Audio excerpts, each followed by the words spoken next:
This is a tough situation for Indiana.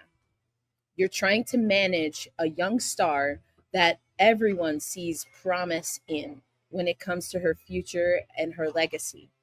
With that, and I'm going to keep it a buck, with that comes expectations that are often unrealistic for Caitlin Clark, for the Indiana Fever, and even for the WNBA and women around the world. Like, this child has so much on her shoulders.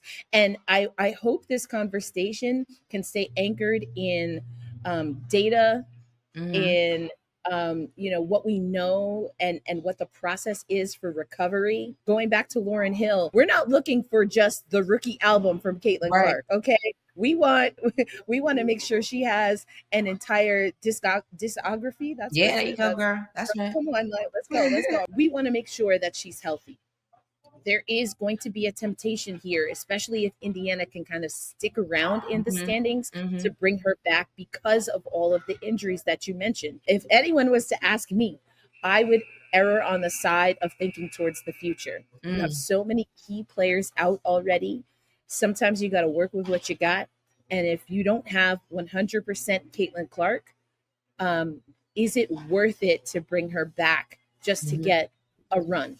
Are they a team right now that realistically can make a deep run to even get to the semifinals, let alone a finals? Which Ashley, let's also talk about this, is now a 7-game series. Right.